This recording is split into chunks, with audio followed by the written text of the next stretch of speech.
હા, બાબર તાલુકા પંચાયતની 3 સીટો છે અને 18 તાલુકા પંચાયત છે, 3 જિલ્લા પંચાયત છે.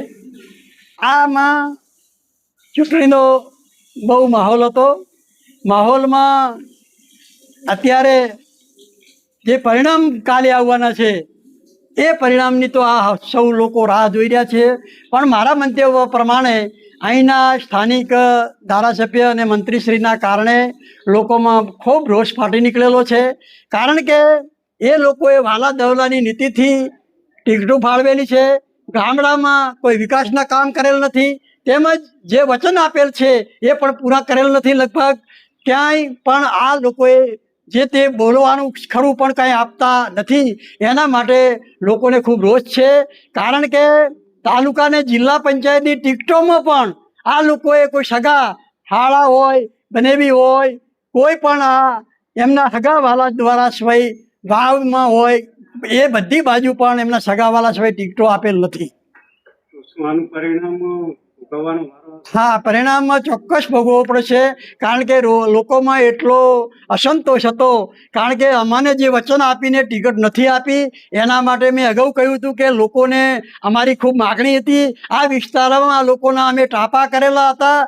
લોકોના અમે રાત દિવસ લોકો વચ્ચે રહીને એમના માટે કામ કરેલું છે. એટલા માટે લોકોને અમારી માગણી હતી. તેમ છતાં આ લોકોએ અમને ઈરાદાપૂર્વક ટિકિટ ના આપી.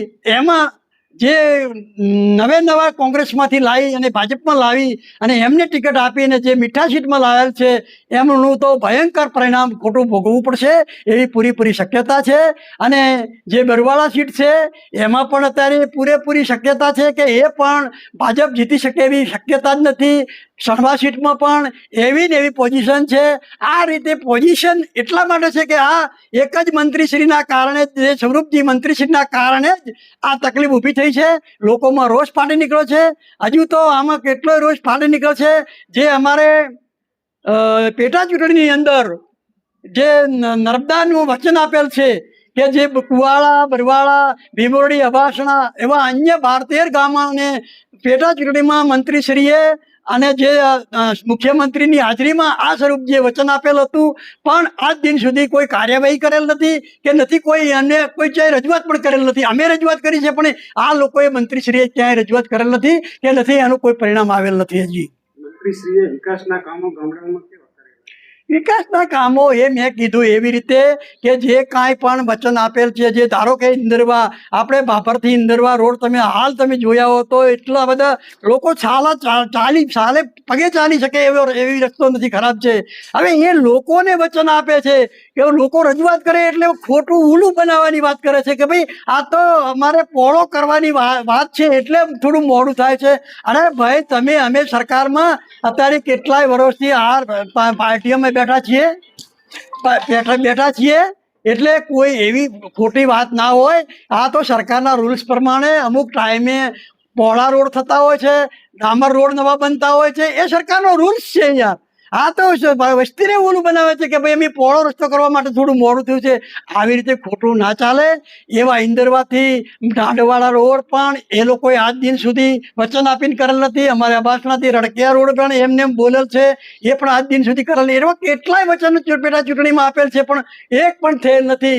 ખાલી એમના પેટા કોન્ટ્રાક્ટરોમાં વાળા દવાના પેટા કોન્ટ્રાક્ટરને કામ આપવા માટે અને એ બધું એમના મળતિયાઓને કામ આપવા માટેનું કામ કરે છે, બીજું કોઈ કામ થતું નથી. નર્મદાના પાણી માટેની કેટલાક વિસ્તારોમાં સમસ્યા હતી, એમાં કોઈ કામગીરી થઈ નહીં, કોઈ થઈ નથી. મેં કીધું એમ આપણે જે 12 ગામમાં અમારે આ સમસ્યા છે એ પેટા ચૂંટણીમાં વચન આપેલું હતું, એ આજ દિન સુધી કોઈ કાર્યવાહી થયેલ નથી. શું આનું પરિણામ આ ચૂંટણીમાં જોવા મળશે? આ પરિણામમાં માન્ય પત્રકારોનો તો ખૂબ આભાર માનવો જોઈએ, તમારો બેનનો કાંતુભા અને ભાઈ શ્રી મહેન્દ્રભાઈ. કારણ કે આ તમે એક લોકો સુધી વાત પહોંચે એના માટે તમારો ખૂબ ખૂબ આભાર માનું છું. કારણ કે જે આ લોકો ખોટા વચન આપીને ખોટા નેતાના પહેરી જાય એના માટે પબ્લિકને જાગૃત કરવાની જરૂર છે. હજુ પણ અમે 2027 સુધી તો આપના માધ્યમથી અમે જેટલી પબ્લિક જાગૃત થશે એટલી કરશું કે આવા ખોટા નેતાઓ કાંઈ પહેરી ન જાય, જુઠ્ઠા નેતાઓ ન પહેરી જાય, ખોટા વચન આપી અને ખોટા અમને પણ વચન આપ્યું છે કે તમને જિલ્લા પંચાયતની ટિકિટ આપશું. આવા વચન આપીને જે નેતાઓ જતા રહે એને પબ્લિકે પાઠ ભણાવવો જોઈએ, એમને પણ ભણાવવો જોઈએ. ને અત્યારે ગઈકાલે પણ પરિણામ ઓછું આવશે એનો પણ પાઠ, એનો પાપ પણ આ માન્ય ધારાસભ્ય અને સ્વરૂપજીને પણ પાપ લાગવાનું છે. આ પાર્ટીનું ઘોર ખોદી છે આ સ્વરૂપજી.